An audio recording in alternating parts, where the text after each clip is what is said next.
Hey, what's going on? It's Bill Burr, and it's time for the Monday Morning Podcast for Monday, October 26, 2020. What's going on? How are you? Now, the first thing you probably noticed, and it's just like, well, Bill, you know what? I'm not hearing the energy that I'm used to. I'm not hearing the light. I'm not hearing the positivity. I mean, here we are. We're rolling into the holidays, and you're coming with this glum tone.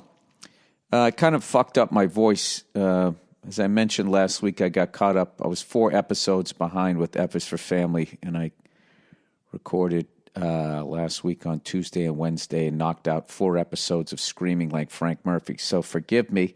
My voice is a little rough here. So I got the throat coat tea. I finally learned how to drink tea.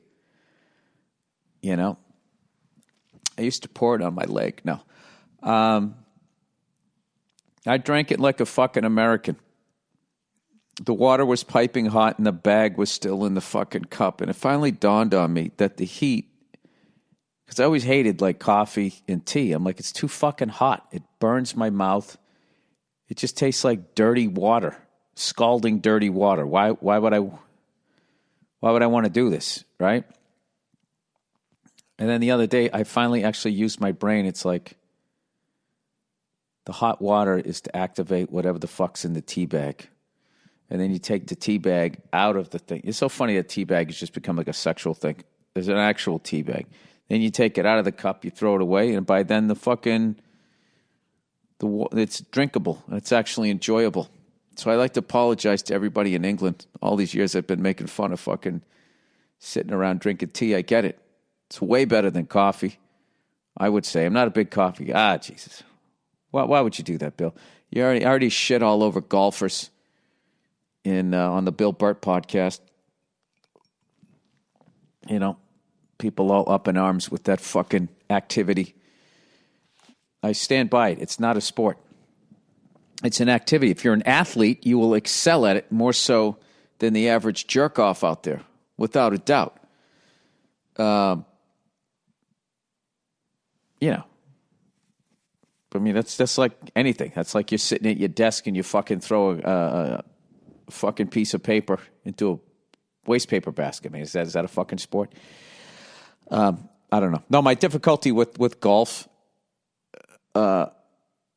especially with all the fucking assholes, sports fans who just sit there and they talk about cheating with the Astros or the Patriots or fucking whatever, big college programs.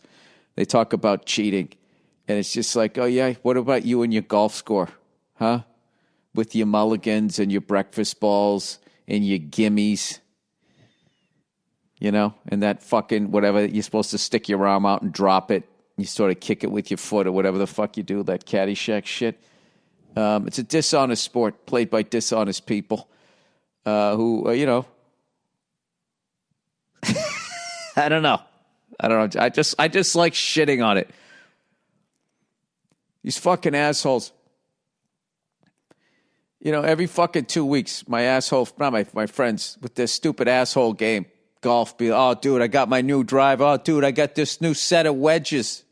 It's just like every fucking year, every 2 years, they got to go out and get a brand new set of clubs. They go into these fucking stores, right? And they analyze your swing. And if you're hooking or if you're slicing, they like twist the clubs. So you don't have to improve as a player. The club adjusts to your fucking swing. It's just like, I mean, and you're going to get on the Astros for banging on a fucking trash can? I have no idea. Speaking of that, my internet's all fucked up, of course. Let's see here. Yeah, why would you load? I only pay $9 million a month for fucking everything. I couldn't believe it. I was talking to a buddy of mine yesterday who's older than me, and he's a cord cutter. It's just like, holy shit. What do you got, a fucking 19-year-old girlfriend now? What are we doing here? Let me see here. I wanted to look up who won last night. The Dodgers were looking to go up 3-1. I've been watching that series, man. Unbelievable game on Friday. Holy shit. It's 3-2. The Dodgers won last night. Oh, so the Rays must have tied it up. Oh, I forgot they played every single night. I watched Friday night. I missed Saturday. Oh, wait, did the Rays win Saturday? Wait a second. That back and forth game? Because I had to leave right at the end. So it's 3-2. Oh, my God. Can you imagine if the fucking Dodgers lose it again this year? Jesus Christ. I don't know. I like both teams, though. I just think it's going to be cool for L.A. or for Tampa Bay that they win 2 championships in 1 year. And I got to tell you, the greatest fucking thing you can do as a sports fan is be happy for other people's championships. The sheer joy of just watching sports is ruined by your hatred of your rivals. You know, like, look, I'm never going to root for the fucking Canadians, the Yankees, the Lakers, or whatever. But, I mean, if they win a championship, they won the championship. So what good is it for me to sit here and waste all this energy resenting it? Hey, good for them. Good for them. They won a championship. Fantastic. I hope it happens for us next year, but I'm not going to fucking be mad at your championship. Congratulations. That's great. And then you know what else it does? It annoys the fans of the other team, so it actually works. But back to the tea, everybody. Back to the tea. I'm not a big tea drinker. You know, I'm not going to lie to you. I never going to. That's one of the smart fucking things I did. For all the time I've wasted watching sports. Oh, and I've wasted a lot of time. In fact, this whole weekend, I just decided I wasn't going to do shit. All right? I watched, I got all caught up on MotoGP, although I didn't watch yesterday's race. It comes on too fucking early, and I was waiting for him to upload the race to my stupid internet isn't working here, and I'm hoping, dude, if Alex Marquez won a race, I'm excited to see who's going to win the championship this year. All right, but the king, Marc Marquez, is hurt, right? So what are you going to do? It is what it is. So next year, it's like those 2 Houston Rocket championships. I mean, Michael wasn't playing. He wasn't playing the first year, and then the next year he was getting his legs back. They're not going to lick me in Houston with that one. But next year, to see both Marquez brothers, both riding Hondas, competing against one another, and then watching their dad freaking out is just going to be, it's going to be amazing. It's going to be amazing. I'm already looking forward to next season, but I'm telling you, that's where it's at. That's where racing is at. Because I actually watched a little bit of the Formula One race yesterday. It happened to be on. I turned it on about 20 laps in. And it was just more of the same. Lewis Hamilton out in front. No one's going to pass him. You already know he's going to win the race with 40 laps to go. All the racing is going on for like 5th, 6th, 7th place. Like, that's where you want the camera to be. And that's what happens in a lot of those fucking races. Like, they won't show Lewis for like fucking 4 laps because he's so far ahead of everybody. But it is what it is. The guy's the greatest driver ever. But he's so much better, and Mercedes is so much better than everybody else that it's just fucking boring. It's like watching the NBA with like pile-on teams. Oh, Bill, can't you just be positive? So anyway, I watched. I got caught up with that, and I also I watched Indiana versus Penn State. Holy shit, what a game that was! It was funny. I text my buddy in the middle of it when Penn State came back, like you knew they were going to, and I texted him. I was like, Why does the University of Indiana have a football team? Because I'm always rooting for them. Every year it seems like they're going to upset Ohio State or Penn State or Michigan or somebody fucking big. You're in there, you're watching the game, and like if the game was 3 quarters long, Indiana would be fucking Big Ten championships. So I'm watching them blow it, right? Penn State scores a fucking touchdown, 1.5 minutes left. Indiana's not going to score, right? So we're fucking just sitting there talking about them. Like it's like watching Charlie Brown trying to kick the football, and all of a sudden Indiana goes down the goddamn field scores a touchdown to win it. Not to win it, sorry, to tie it up, to go into overtime, right? So then Penn State gets the ball, of course, and they drive right down the field and get a touchdown. I was like, well, at least Indiana turned the corner. They turned the corner, and they were able to at least not lose it until fucking overtime. And then they marched down the field, not only scored the touchdown, have the balls to go for the 2-point conversion. And who knows? People might dispute it or whatever, but it was ruled a touchdown. The nose of the ball could have gone across before it touched out of bounds and then hit the corner pylon. Fucking amazing. Amazing game. Congratulations to the University of Indiana. My condolences to Penn State because, you guys losing to Indiana is actually just good for Ohio State. And for some reason, Ohio State drives me up the fucking wall. I really like the team, but their fans are just the biggest whining fucking babies. Every year they think that they should be in the playoffs. And the amount of times they've whined and actually got in the playoffs only to lose by 40 fucking points in the first round.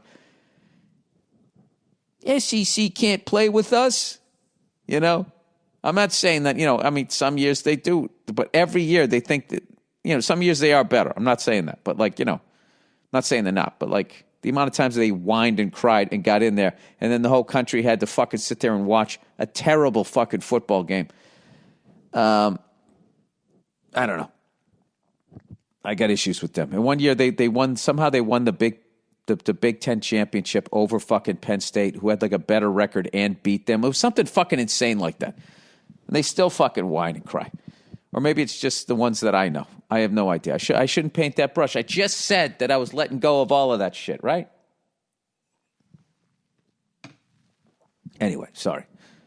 So I watched that, and then I just watched a bunch of pro football yesterday. I watched the Pittsburgh Steelers, who are looking great. There's some great names, by the way, in sports right now. C.D. Lamb. And who's Juju Smith-Schuster? The whole game I kept going, throw it to Juju Smith-Schuster. I just want to hear him say that name again. Then there's a guy in the fucking I watched the first half of the Alabama-Tennessee game. I'd look the guy's name. It's like Henry Oyo or something fucking crazy like that. Let me find this guy. Tennessee. It's one of the best fucking names.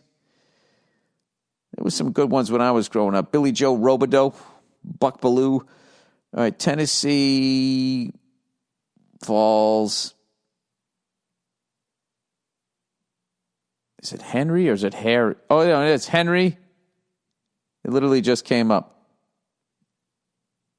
Henry, it's T-O''O''O'. Tuo or something. I can't even, I don't know how to say it. I gotta get the pronunciation. Whatever. Watch the game. I was watching them play Alabama, which is it's just you only need to watch the first half of a fucking Alabama game. It's like their entire team is number one draft picks for the fucking NFL. I mean, Tennessee couldn't even fucking tackle them. They were just running through them. So I just watched the first half of that. That's right. And then I switched over to Indiana, Penn State. So anyway, I watched the Pittsburgh Steelers sort of handled the Titans. Titans came back a little bit there, but they just sort of fucking handled them. And I saw one of the best collisions at the goal line. I forget the guy's fucking name. Met Derrick Henry. Just blasted through the line. It was sort of I don't want to exaggerate, but Jack Tatum, Earl Campbell, old school kind of football. He got up claiming he's hurt his shoulder. My buddy said that's what they do when they get a concussion. They just claim it's a fucking shoulder. But I enjoyed the hell out of that game. And I was also watching a little bit of the Cleveland Browns and the Bengals.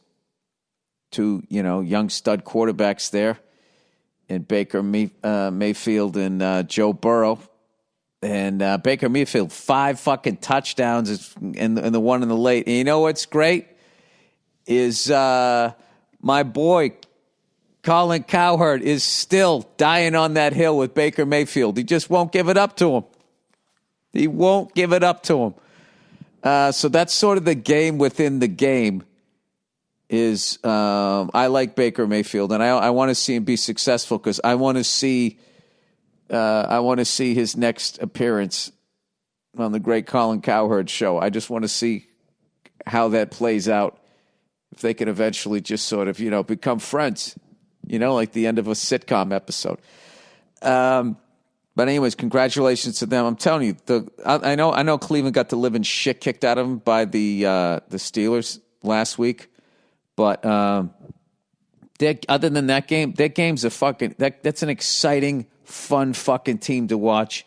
As are the Bengals, even though they don't have a great record or whatever. They're in games, and I think you're seeing, especially with Joe Burrow, that guy is going to be I'm really looking forward to them building a team around that guy, and then seeing him going up against Patrick Mahomes. I'm thinking maybe that's like the AFC going to be QB rival there. There's so many great young quarterbacks coming up, and I think.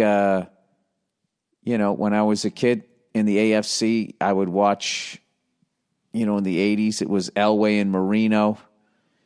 And then out west, what was it? It was Joe Montana and it was kind of just Joe Montana. The fucking guy was winning all the time. What the hell were the quarterbacks in the 80s out there? Do you know what? I can't even think of anybody that really stands out. Randall Cunningham.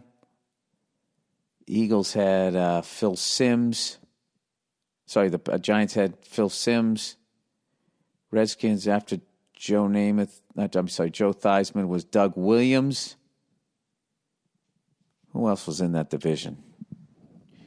Jim Hart was out. Then it was Neil Lomax. I know. I can't remember movie. Oh, speaking of that, I watched a great fucking movie yesterday. My wife was getting so sick of me watching sports or whatever, and I love my wife. I want to hang out with her. I said, you know what? I stumbled across this movie. I want to check it out.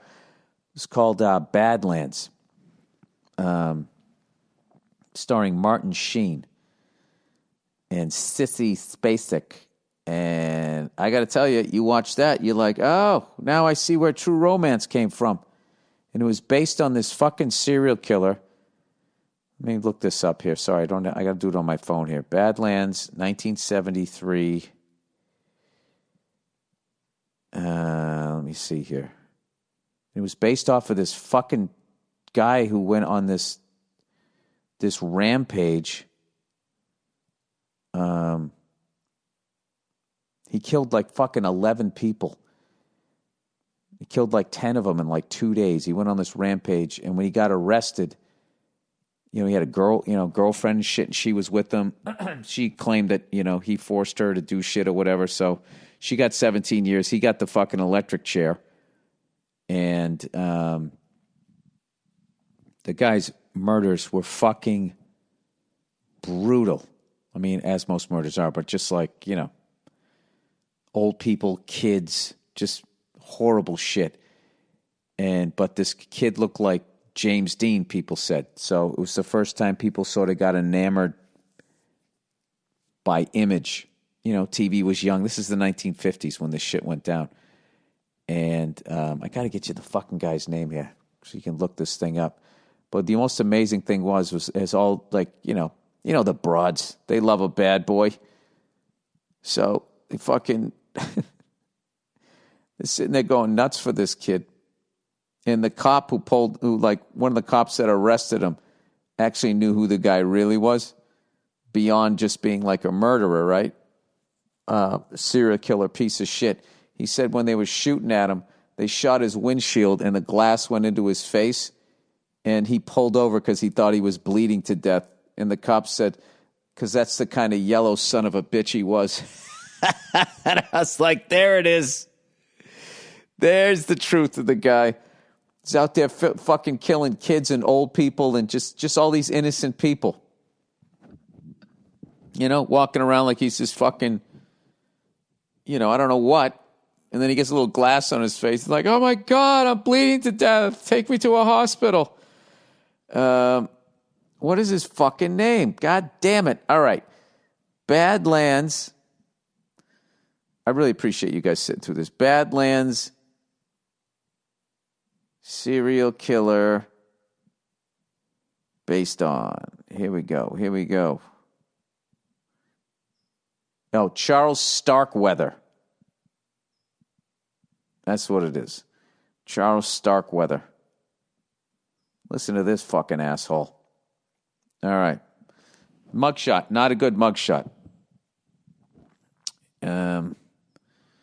Looks like a Dick Tracy character. But, back then people weren't good looking as good looking as they are today, because with each cycle, we keep getting more and more mixed up with each other, and it just works.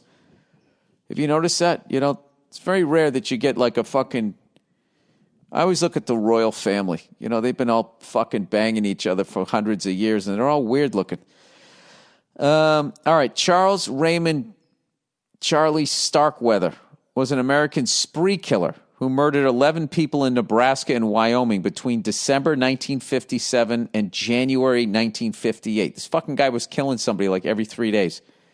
When he was 19 years old. He killed 10 of his victims between January 21st and January 29th. If you're doing the math at home, that's 8 days. He killed 10 people. This guy was doing 2 a days, like he was fucking playing Texas football here. January 21st and January 29th, 1958, the date of his arrest. During his spree in 1958, Starkweather was accompanied by his 14-year-old girlfriend, Carol Ann Fugate. Just out of curiosity, is she still alive? Is the woman? She's still alive. Where the fuck is she today? My God. Still alive. But, I mean, she was 14. Whatever, I don't know. What are you going to do? Both Starkweather and Fugate were convicted on charges for their parts in the homicides. Starkweather was sentenced to death and executed 17 months after the events. Fugate served 17 years in prison, gaining release in 1976. Starkweather's electrocution by electric chair in 1959 was the last execution in Nebraska until 1994, when the people of Nebraska demanded the return of capital punishment. They don't fuck around out there. All right. His relationship with Carol Ann. 1956, the 18-year-old Starkweather was introduced to 13-year-old Carol Ann Fugate by her older sister, whom he had previously dated. There's just going to be nothing normal in this story, people. He dropped out of Lincoln High School in his senior year and was working at Western Union Newspaper Warehouse. He sought employment there because the warehouse was located near Whittier Junior High School in Lincoln, where Fugate was a student. Given his working schedules, Starkweather began to visit Carol Ann Fugate every day after school. He was considered a poor worker. His employees later recalled, sometimes you'd have to tell him something 2 or 3 times. Of all the employees in the warehouse, he was the dumbest man we had. I love old school quotes. They just fucking say what the fuck they're thinking. Starkweather taught Fugate how to drive, and one day she crashed his 49 Ford into another car. However, Starkweather's father, Guy, was the registered owner of the vehicle. He paid the damages but argued with his son about it, and his having let his unlicensed girlfriend drive. Refusing to condone his son's behavior, Guy banished Starkweather from the family home. The young man quit his job at the warehouse and became a garbage collector for minimum wage. He began to develop a nihilistic worldview. Is that when the sun goes around you? Refers to a number of different views of philosophy, all of which express some form of negation towards common philosophical concepts such as knowledge, existence, or the meaning of life. Different forms of nihilism hold. All right, I guess I'm never going to know what that word means. A nihilist, a nihilist, a nihilistic. I thought that meant you're sort of self-involved. You didn't give a fuck about other people. I don't know. He used his time on the garbage route to begin plotting bank robberies. He settled on a personal philosophy by which he lived the remainder of his time. Dead people are all on the same level. That was his philosophy, whatever the fuck that meant. All right, first murder, late November 30th, 1957. Starkweather became angry at Robert Colvert, a service station attendant in Lincoln, for refusing to sell him a stuffed animal on credit. He returned several times during the night to purchase small items until finally, brandishing a shotgun, he forced Colvert to give him $100 from the till. He drove Colvert to a remote area where they struggled over the gun, injuring Colvert before Starkweather killed him with a shot to the head. All right, and he's off. Then, doesn't do shit for like a month. 2 months, actually. On January 21st, 1958, Starkweather went to Fugate's home to get his girlfriend. Fugate's mother and stepfather, Velda and Marion Bartlett, told him to stay away. He fatally shot them, then strangled and stabbed their granddaughter. You don't even want to hear this. It just gets worse. Just check out the fucking movie. It's fucking brutal. I mean, not the movie. Okay. What this guy actually did is fucking brutal. The movie, basically, there's so many movies that when you watch Badlands from 1973, starring Martin Sheen and Sissy Spacek, my movie pick of the week, there's so many movies that you see that relationship. There's a Brad Pitt movie, California. There's, I always forget the name. I just had the fucking name of it. The Oliver Stone movie. One there with the Natural Born Killers, True Romance, the whole style of the movie, the music, the narration reminded me of some of the stuff I saw in the 80s and 90s and stuff. Very influential movie, Badlands. Check that out, 1973. If you have the time. It looks like everybody's sort of back to work at this point. Speaking of which, everybody, would you guys like to hear my presidential election picks? I voted. I did the whole thing. I stuck it in one of those yellow boxes near the library, praying to God somebody wouldn't fucking come by and just praying to God it was a real one or whatever. All right, so here's my presidential picks. My presidential pick here. My thing is this. Do not listen to these stupid fucking polls. The polls are not accurate. All right? You got to understand what's going on here. Here's the deal. Conservatives are conservative. They consider it rude if you ask them who they're voting for. So they just say they're undecided. Right? Liberals can't shut the fuck up about who they're voting for. So it's never going to be accurate. Liberals, all they want to do is tell you who they're voting for and how you should be living your life. Right? Conservatives, on the other hand, they keep their fucking mouths shut while they secretly plot all of their bullshit. So there you go. It's not a poker game here. Well, I guess it is, but one person's saying what they have. The other person is not saying. They might have garbage. I don't know what. I have no idea what's going to happen, but I will say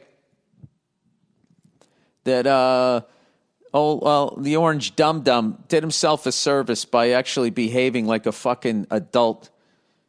I mean, I didn't really watch it, but from what I saw, he wasn't like interrupting. I just love that they have him on a split screen now, so you can like look at both of their reactions. I call it the Trump cam. I don't ever remember them doing that. I thought they always they put it on the person. Maybe they always did. I have no idea. So anyway, don't listen to those stupid fucking polls. I remember the last time they were like, oh, Hillary's going to fucking trounce him.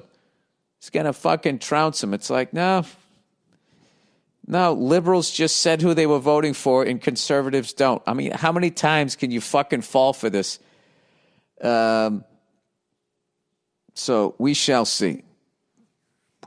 I just look at it this way. Worst case scenario, I'm halfway done with this fucking guy. And I have to be honest with you, a lame duck Donald Trump, whew, that is a scary scenario. What the fuck is he? That guy can do a lot of damage in a month. But we shall see. All right, with that. But you know what? Good luck to both people running. Like I said, I'm done. I'm done giving a fuck and getting all fucking emotional. about this shit, all right? If half the country wants a scarecrow with a facelift, he'll be the president. The other half likes a fucking race-baiting fucking, I don't know what the hell he is, then I guess we'll have that guy. But you know what? There's nothing I can do about it. So let's just continue reading about serial killers. Where the fuck is my goddamn email? Christ, I just had it. Oh, I'm on the wrong app here. I'm sorry, guys. There's just never going to be a day when I fucking get this shit right. All right, I had it. I had what I needed. It was right here at the top. Am I the only guy getting like 9 million fucking emails from Donald Trump? I was like, did I fucking vote for this guy? What is going on here? All right, let's do the live read here. Oh, look who it is, everybody. Ba-do-do-do. MeUndies, MeUndies. Liberals can't shut their mouths. Do-do-do-do. MeUndies, MeUndies. Conservatives live in the South. They got long driveways and they keep their mouths shut. You don't know who they're voting for. And then Trump wins and they strut. They think it's great because he's going to make it better the way it fucking used to be. When black people couldn't go to their schools. All right. MeUndies, everybody. Hi, friends. MeUndies believes that comfort is about more than what's touching your skin. It's about feeling comfortable in your skin. You're a total badass. And what you wear should only accentuate that fact.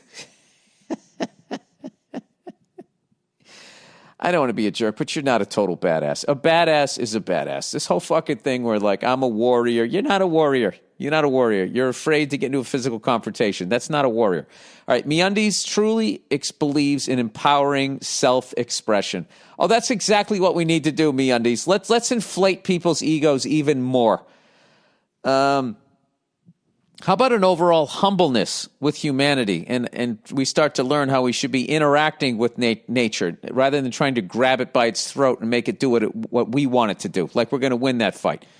Their pledge for 2020 and beyond is called MeUndies Gives, an initiative that supports those who have systematic barriers to their self-expression. You talking about fat people? By shopping MeUndies, you support causes such as LGBTQ+. Oh, shit, LGBTQ+. That's like when you get Disney Plus, right? That's not just Disney. That's all the extra shit. Plus community, sorry. Mental health and well-being and women's rights. Why does that all seem redundant? Those are all okay. That's the Mount Rushmore of shit that we're paying attention to. Not one thing in there about Mother Nature. None of those groups are going to exist with global fucking warming. You know, what are we doing here? Big swirl of trash out in the Pacific Ocean. There's probably fucking MeUndies. There's tighty whities floating around there because everybody's buying MeUndies. MeUndies offers classic colors to ridiculous prints.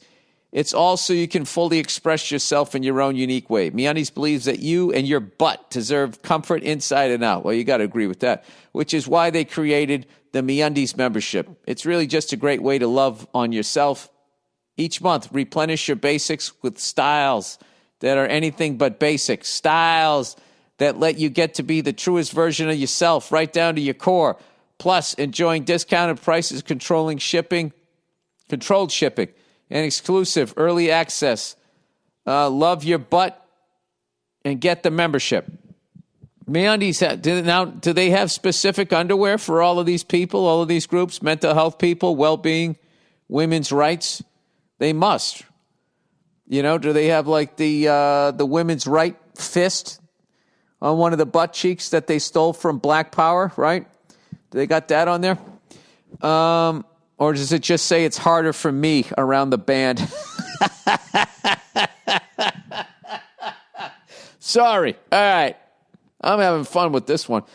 It's MeUndies, everybody. What do you want? You want a giant fucking moose right where your dick is? These guys can make it for you. I'm sure they have that one out there. Styles. Okay, we already read all of that. MeUndies has a great offer for my listeners. For any first-time purchasers, you get 15% off and free shipping. MeUndies also has their problem-free philosophy. If you're not satisfied with any product for any reason, they'll refund it or exchange it. No caveats, no questions. To get your 15% off your first order and free shipping, go to MeUndies.com/Burr. That's MeUndies.com/Burr. Oh, look who it is. Hello, Fresh. Look at you. HelloFresh offers convenient delivery right to your doorstep for easy home cooking with the family. The recipes are easy to follow and quick to make with simple steps and pictures to guide you along the way. HelloFresh. Hello, Newman. HelloFresh cuts out stressful meal planning and grocery store trips so you can enjoy cooking and get dinner on the table in about 30 minutes or even less. You can save 40% by using HelloFresh versus shopping at your local grocery store, and it's more convenient too. There's something for everyone, including low-calorie, vegetarian, and kid-friendly recipes. We enjoyed our box. All of the recipes were easy to follow and extremely satisfying. Yeah, they sent it to us when we were in New York. We had a great time with it. HelloFresh delivers fresh, high-quality, pre-portioned ingredients so you can make meals that are delicious and nutritious. HelloFresh. Streamlined supply chains means produce gets to you faster and fresher than the grocery store. Feeding the whole family has never been easier with larger box sizes for more servings and more savings. HelloFresh donated 2.5 million meals to charity in 2019, and this year they're stepping up food donations to local communities amid the coronavirus crisis. That's great. All right, go to HelloFresh.com/Bill Burr and use the code Bill Burr to get. You got the wrong code here. This says Bill Burt 80, and use the code. Well, just use this code and use code Bill Burt 80 to get a total of $80 off across 5 boxes, including free shipping on your first box. Or maybe I fucked this up on Bill Burt. I think this is the right code. That's HelloFresh.com/Bill Burt 80, and use the code Bill Burt 80 to get a total of $80 off. Across 5 boxes, including free shipping on your first box. We got 2 more left. Indochino. Talk about how you feel when you find clothing that fits you right. Well, if I'm not a fat bastard, I love how it feels, you know? But I actually respect clothes that let me know how much weight I need to lose too. You know that deal where you got both your pecs are peeking out? You know, so you're looking good. But once your belly becomes the third pec, then you just look like a man-titted douche. You know, that's why I like clothes that fit me. And I never move up in sizes. I just walk around with my T-shirt riding up my back, my pants fucking sliding down until I get back in shape again. That's how you do it. Indochino suits are great for weddings and work. And they even offer casual options like shirts, coats, and chinos. Share any recent or upcoming occasion you plan to dress up for. Well, you know, I went to church on Sunday. I could have used an Indochino suit for that. Although because it was outside, I really felt a lot of people were dressing down. You know, I saw somebody there was wearing, you know those sweatpants, they call them vented. The sweatpants with the mesh on the side so your legs can breathe more. You know what I mean? What they really are is just another way for women to try to look even hotter when they're at the gym and then be like, "Are you staring at my legs?" Oh, you mean your fucking David Lee Roth fucking pants that you have on there? The fucking, your assless chaps that you're wearing? I mean, like how much more, I don't know. Maybe if you just wore the old school sweatpants, your fucking legs could breathe. I don't know. Then again, Jesus walked around barefoot, so who cares? All right, plowing ahead here. With Indochino, you get custom-fitted suits, coats, and casual wear at surprisingly affordable prices. Customize everything from the fabric and lining to the lapel shape and monogram. And since your order is made to your exact measurements, it always fits you perfectly. If you're getting married, Indochino is a no-brainer for you and your groomsmen. Absolutely. You look sharp for a fucking great price. Forget off-the-rack suits that don't fit different body types. Indochino gives everyone a tailored fit. Order with ease and get it shipped fast no matter where you live. And with all the ways to customize, you can add a personal touch everyone will be proud of to wear. There you go for the wedding. Huh? You write something on the inside of the lapel. You get it stitched in there, all the groomsmen. Don't do what I'm about to do. Congratulations to me. Anyways, without emptying their pockets. The best part is Indochino suits start at just $2.99 with all customizations included. Visit one of the Indochino showrooms across North America or book a virtual appointment and shop online at Indochino.com. And right now, you'll get $30 off any purchase of $399 or more when you enter the code Burr, B-U-R-R, at checkout. That's Indochino, INDOCHINO.com, promo code Burr. I mean, you look good for fucking $300. You can't beat that, you know? $300 suit's the kind of suit you can get into a fight in. Just hose it off. All right, my bookie. Hey, my bookie, how the fuck you doing? Ever since I started out, people have been asking me for advice on all kinds of things. But in covering sports, it's usually about who's going to win and what team they should bet on. Is this supposed to be me talking? You got the Patriots or the 49ers this week. But I didn't even talk about that. I watched the Patriots get the shit kicked out of them by the 49ers. Yep, it's been a tough year. But I got to tell you, I love the Patriots uniforms, and I'm going to keep watching them because I love them. I love the Pats. I love the Pats. We're going to get through this. We're going to get through COVID. Next year we'll have a better team. I just need to protect Cam Newton. That's all. All right, you got the Patriots or 49ers this week, Bucks or Raiders. Well, the best piece of advice I can give to anyone is where you're betting is just as important as who you're betting on. Absolutely. It's why I always tell people to visit my bookie. They've got deposit matches. Sorry. Yeah, your local bookie doesn't have this shit. Free bets and huge cash prize contests for you to take advantage of all season long. NFL action? Check. College ball? Bam. Plus, they have a mobile-friendly website and top-of-the-line customer service, making their platform a one-stop shop for all your betting needs. MyBookie offers action on everything from championship futures to NFL in-game live betting, making sure you're covered every step of the way. Congrats if you were one of the ones to cash in on the generous early season odds on the Lakers to win the NBA championship. Sign up. I wish I jumped on that. Sign up at MyBookie today, and when you do, use our promo code Burr, B-U-R-R, to claim a deposit match, dollar for dollar, all the way up to $1,000. Put $1,000 in the till, they're going to match you. In case you don't understand English. It's a bonus designed to give you a little help and a head start on your winning season. That's promo code Burr, B-U-R-R, for you to claim your bonus when you make your deposit. Stacked UFC cards, presidential prop bets, all the major sports and more await you. Sign up today to begin your winning season exclusively at MyBookie. All right, there you go. That's it for the reads. Speaking of voting, one of the hardest things is those fucking props. Prop this, prop that. It's like, if you vote yes on Prop 62, busloads of children will be bused to wonderful schools with computers. And then there'll be somebody will be like, if you vote yes, I can't get kidney dialysis and I'm going to die. It's just like, what the fuck do I do here? I want the kids to get to school, to a great school, but I don't want this person to die. Or do I? I don't want them to, but there's too many people, so I got to go with the kids. A no vote on this means that, but a yes vote's going to make this happen. Why can't they just, I don't know.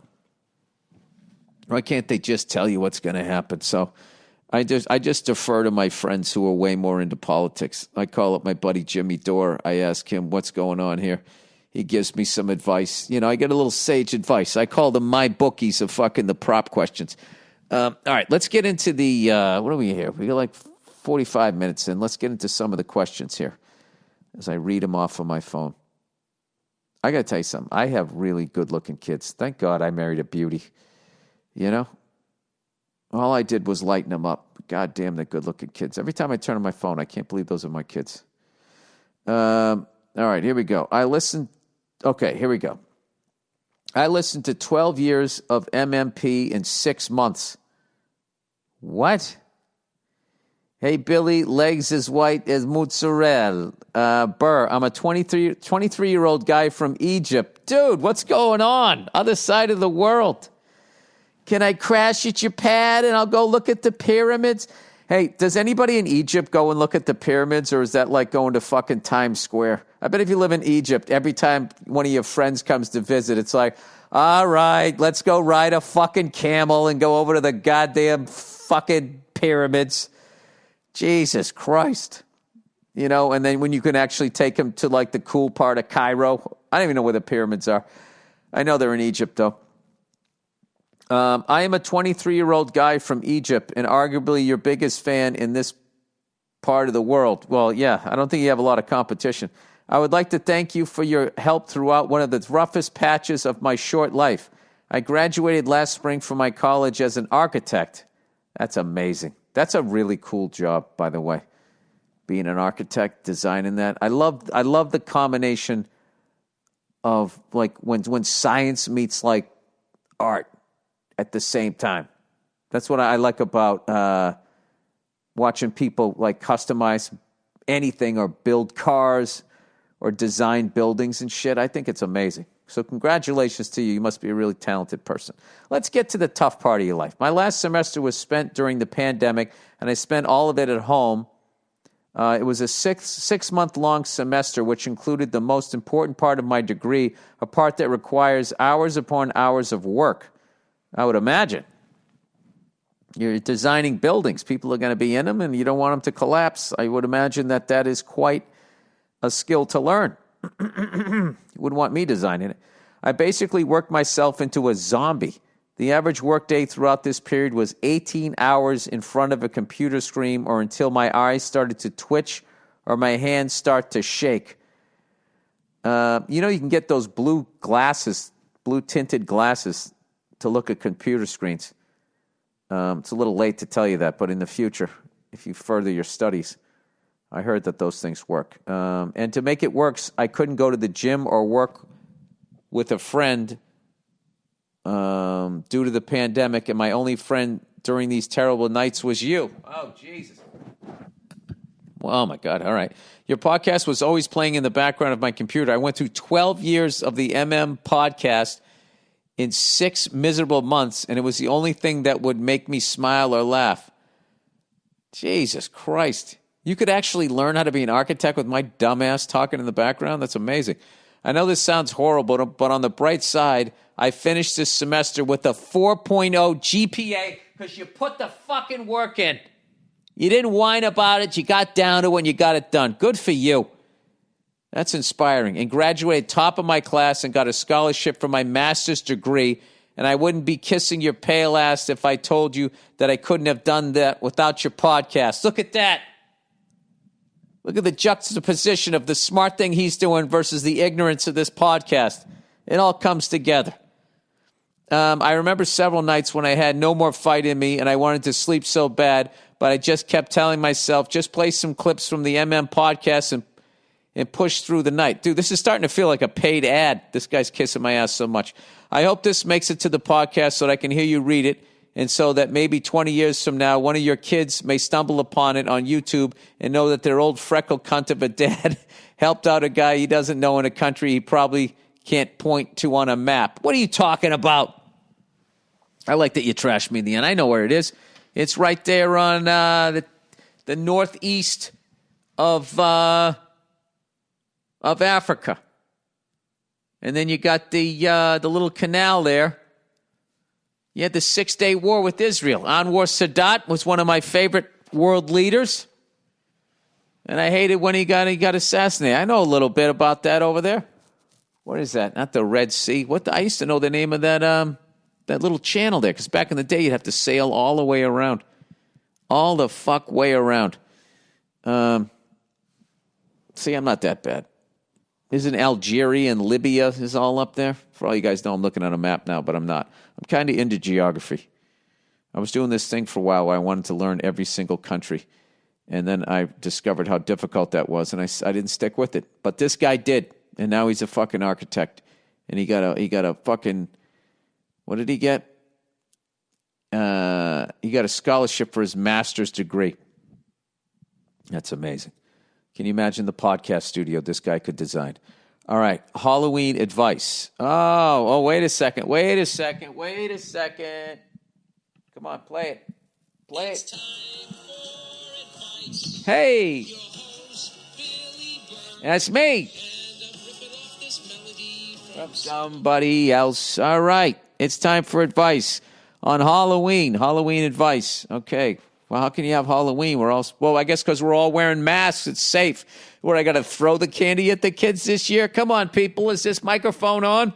All right. Here we go. Hi, Bill. Hello, person. Hope you and the family are doing well. I am in need of your advice on a controversial subject, and who better than you? I have a few nephews, ages 2 to 12 years old, that are into superheroes. One of my nephews is about 4 to 5 years old and wants to be Black Panther for Halloween. He's inspired by the story and likes the character.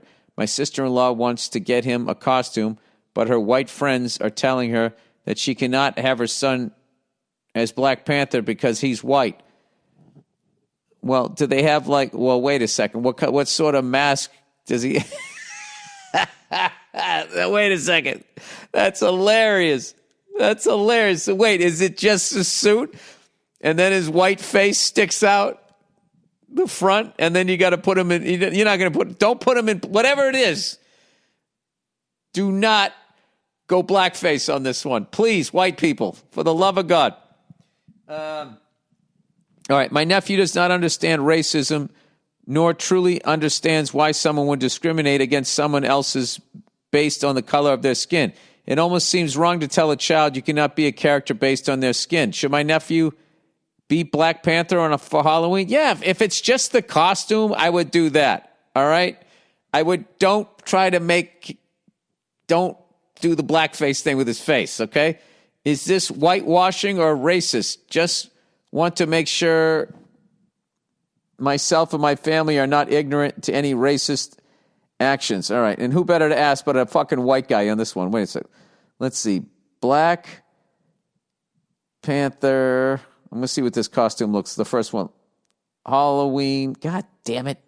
Not Galloween. Halloween. Halloween costume. All right. If it's just his face pointing out, I don't see why he can't do it. Oh, what a surprise. Look at this. It's not going to load. This internet that I fucking pay $1 million for, you fucking cunts, let's go. All right, it won't pull up. So here's the deal. Yeah, if it's just like a fucking, like an Iron Man costume, I got to be honest with you, I saw Black Panther, I can't remember them. I can't remember movies. I don't know what it is. I see him and I just immediately forget him. I imagine his face had to be obscured somehow. Some sort of mask or something. Just put your white kid in the costume, and that's it. Just don't put any fucking blackface shit on his face, and you should be fine. I think you should be fine. I think if that's all you're doing, then I think your white friends are wrong. But what you should do is ask one of your black friends. And when they're done laughing, I'm sure they'll give you an answer. All right. Marrying stepsister.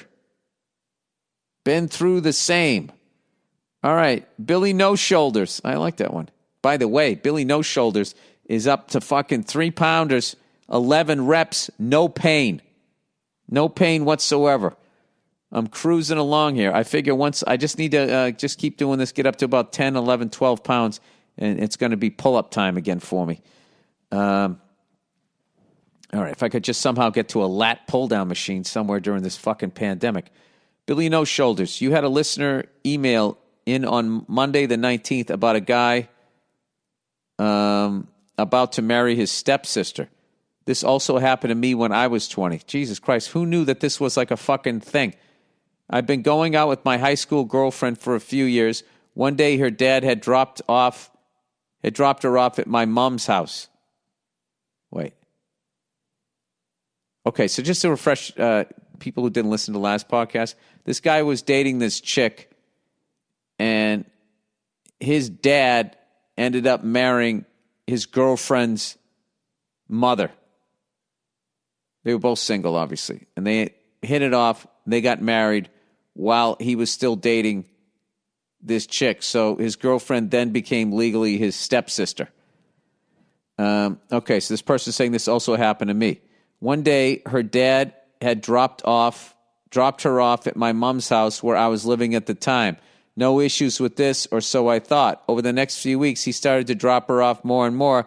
Being young and ignorant, I didn't think anything of it until the day came when they, my mom and her dad, sat my girlfriend and I down to tell us they were now an item and that he would be moving in. Oh, my God. To say that my mom is a selfish cunt would be an understatement. Every one of her friends, her family, and even my dad, her ex-husband, tried to tell her this was a fucked up situation, but she was having none of it. No more than a month of him moving in, they broke the news to us that they were getting married. Imagine marrying a guy you've known for the best part of 3 months. You can see how this is going to end. Well, it seemed to work back in the day, but then again, people just didn't believe in divorce. Anyways, he put the S on it. Thank you. Anyway, my girlfriend and I broke up because of this situation. Then things became more fucked up when my now ex-girlfriend's mother kicked her out of the house. And guess where she had to come and live? You guessed it, with us. Now I'm getting confused. I told my mom that I wouldn't be going to the wedding and that this entire situation was going to take a toll on my relationship with her.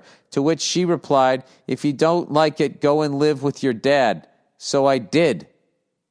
My mom and her new husband-to-be went and bought a house together and got married. I stood my ground and didn't go to the wedding. Fuck them. The marriage lasted 2 months. Wow.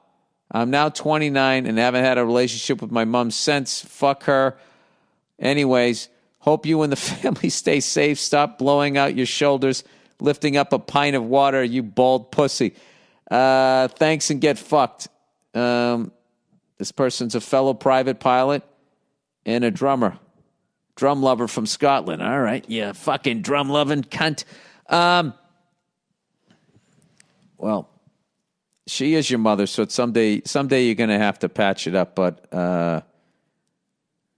wow. What a whirlwind of shit that was. And the fact that it just lasted. I got to commend you for not just showing up being like, hey, what did I say? I called it, and giving her all kinds of shit.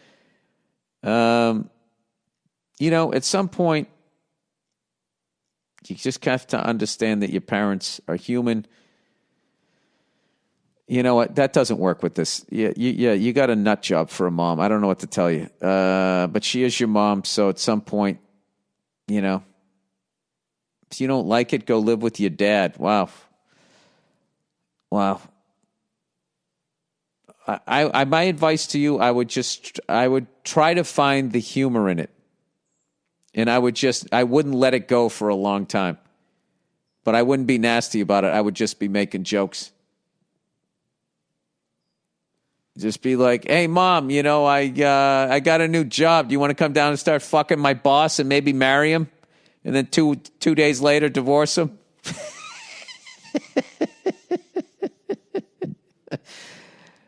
I don't know. I would just do that. I mean, what else can you do?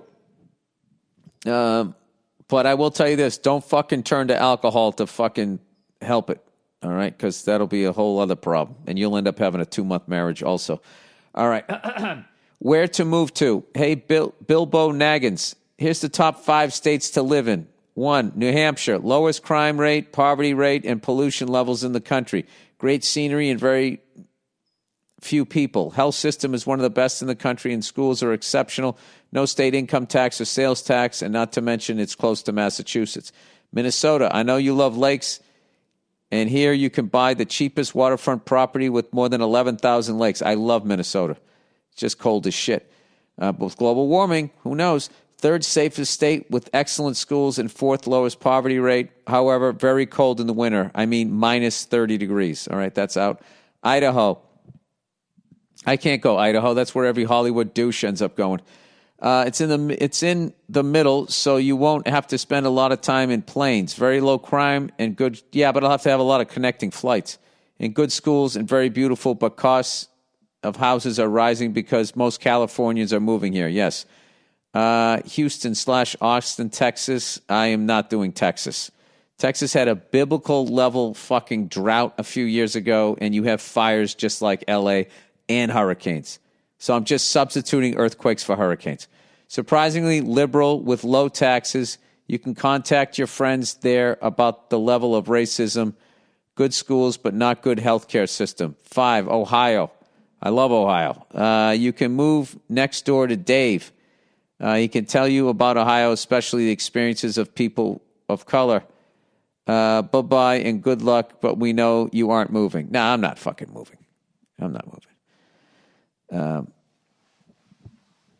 I actually think I'm going to stick it out here and watch L.A. go down to the fucking population it should be able to cruise around.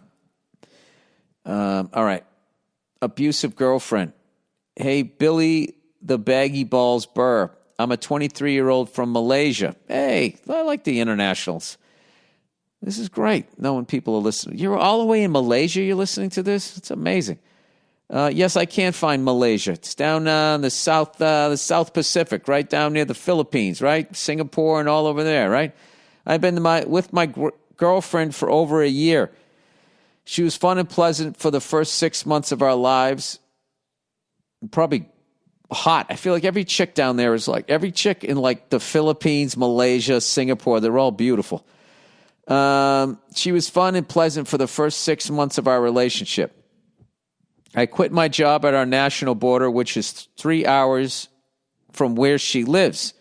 Things were wonderful until I lost my hair from radiotherapy for my acoustic neuroma. Acoustic neuroma. Second I hear acoustic, I'm thinking guitar. I don't even know what that is. She started getting verbally abusive and calling me names like ugly, naked mole rat. Holy shit. She threatened to murder me anytime she would think I would fuck up, and she'd get angry anytime I made a small mistake like turning into a wrong alley. I say sorry now more than I say I love her. Yeah, dude, dump this fucking douche. I would just lower myself just to avoid getting into arguments. Yeah, buddy, you're in an abusive relationship. You need to get some self-esteem and get out of this thing. And don't even think because of what you went through, you're not going to get another woman. You are, and you're going to get someone who's actually a fucking human being other than this fucking twat. In the last 3 months, she just started to get physical. She justified her actions by saying that she came from a broken home. Her dad left and her mom were barely home. They live with her stepdad now, and things are okay at home, and they all like me. Whenever I tried to break up with her, she always says that she would kill herself if I ever left. Well, that's her fucking fault. I don't want that baggage to be put on me. What do you think I should do? Apologies for the bad grammar. Your grammar's been great. Big fan. Thank you, and go fuck yourself. You should break up with her. You should break up with her. You should absolutely break up with her. 100 fucking %. Her fucking suicidal bullshit is not your problem. And she's calling you a naked mole rat and getting physical with you. And she has all these fucking excuses. If you want to stay with this broad, it's got to be like, look, you got to go to therapy and fix yourself or I'm leaving. All right? Dude, fuck that. Fuck that. This is like poker. I would just match what she's saying. You know, if you leave me, I'll kill myself. All right, if I stay in this relationship with you, I'm going to kill myself. So what should I do? If you leave, I'm going to kill myself. What are you fucking reading Shakespeare? Grow up. Go fucking be an asshole to some new guy. If you want to go passive aggressive, you could just stop apologizing. How about this? How about you stop apologizing and then she gets so mad she breaks up with you? Now you're playing a game. You can't listen. I'm not trying to belittle the fact that she's saying she's suicidal, but I kind of lost any sort of empathy for her when she said what she said about you, considering what you were going through with your acoustic guitar cancer there, whatever the fuck it is. All right. Top 5 stupid questions. Yeah, break up with her, dude. Break up with her. Go find the woman of your dreams and live your fucking life instead of being held emotionally hostage by this lunatic. And thank you for listening. Listening over there in Malaysia. Shout out to everybody in Malaysia except for that fucking cunt. All right, top 5 stupid questions. from a lawyer. Oh, this is a new segment. If you work with the general public, we have the top 5 stupid questions, and I'm guilty of it. I went to Joshua Tree, and I asked the park ranger, where is the Joshua Tree? All right, so I'm not looking down on anybody, but I do love reading these. All right. Hello, Bill. I have worked in the legal field. Just picturing that park ranger's face when he was looking at me like, is this guy fucking with me? And then the realization that I was serious, and then which slowly turned into excitement on his face that he had a story to tell his fellow coworkers. All right. Hello, Bill. I have worked in the legal field. What is that thing? I just went to inhale through my mouth, and then all of a sudden it's like, somebody pulled the choke on you. I don't know what that is. All right. I've worked in the legal field in various capacities throughout the last 6 years, from investigating sex crimes, oh Jesus, to transporting federal prisoners to being in many courtrooms. My experiences have not lacked any excitement or stupid questions. All right. Number 1, I was reading off my first warrant I ever served in a county jail. This warrant was for a battery charge, and she was in solitary confinement during this time. The young girl asks, so does this mean I can't go home right now?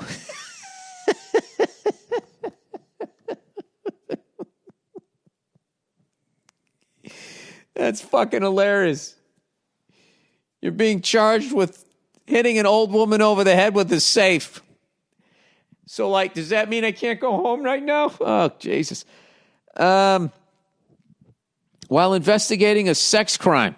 Oh, boy. The person who is believed to be extremely guilty of committing several crimes at a daycare admitted many of these atrocities to the police on tape. When I asked him about the question, he says, does this look bad? Oh, boy. He admitted to doing that at a daycare center. Dude, they should just take that guy out back, and once they try him and convict him, and just shoot him in the fucking head. I have no sex offenders. That's it. It's over. It's a wrap. See you. Don't need you. Number 3, while in federal court, a resentencing hearing was taking place for a man who had been in prison for 7 years for production of meth. An intern sitting next to me while the man was in shackles and a prison uniform actually asked me, is he under arrest? Wow, dude, these are great. During my first autopsy, I thought you were a lawyer.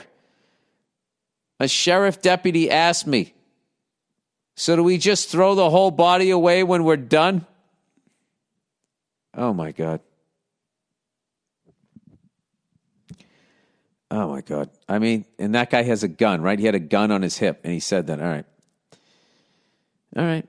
Okay, number 5. Following a court hearing where a mother who was high on meth,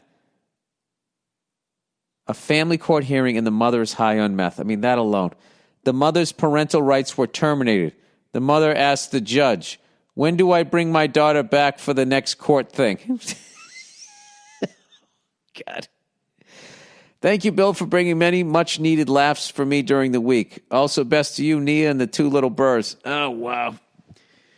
Jesus Christ. That's such a great segment. You guys are really writing in a bunch of killer stuff. Speaking of which, my daughter made my son laugh for the second time. My son has laughed twice in his short little cute life, and she's made him laugh both times. They absolutely love each other. And he was laying on his belly, and he's really, coordinated. And he's already, figuring out how to crawl.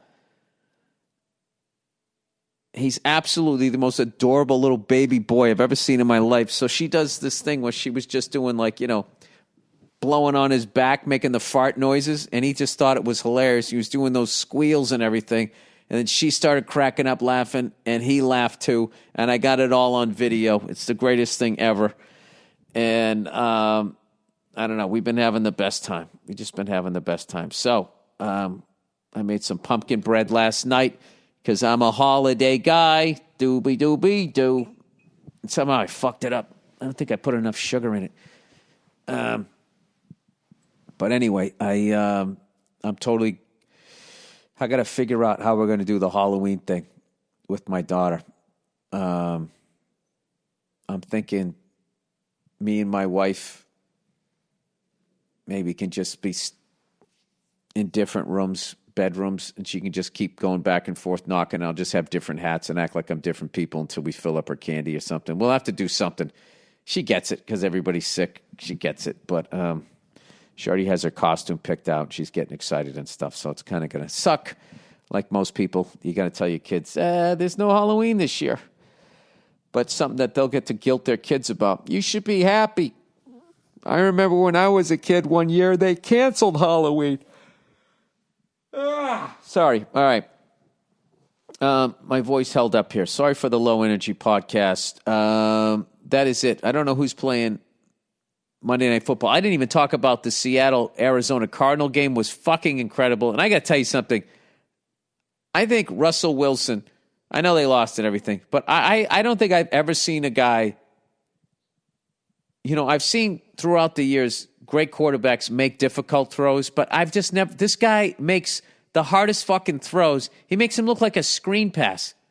Like he's just dumping it off to a running back. That touchdown that they got, that I thought was the dagger and was going to put Arizona down for the count at the back of the end zone, was basically like the Montana to Clark. He every fucking time. Like, I don't care if the guy's fucking 10 yards away or 40, 50 yards down the field. I've just never seen a guy just put the ball right over the defender and right on his receiver's fingertips. The guy he's one of the greatest quarterbacks of all time. Forget about now where they're talking about him being an MVP. That guy is fucking unbelievable. And having said that, the Arizona Cardinals are fun as hell to watch. I hope Kenyon Drake is not hurt. I hope he gets healthy. But even then, they had some other kid step in for him, and he ran for a bunch of yards. But that is an exciting fucking team to watch, and they have sucked so many years more than they've been good. I know they had that one time when they went to the Super Bowl there with Larry Fitzgerald and Kurt Warner. That was a great one. I think that was against the Steelers, I believe. But that is a fun team to watch. So I'm having a blast. As much as my team is struggling, I'm really having fun watching it this year. And I know my Pats are going to be, we had some guys opt out because of COVID or whatever. We're learning a new system. Who knows? Maybe we'll get some good draft picks. Bill Belichick with some good draft picks. That's a nice. I like that scenario. So we shall see what happens. All right, that's it. I will talk to you guys later. Have a great couple of days. Go fuck yourselves, and I'll check in on you on Thursday.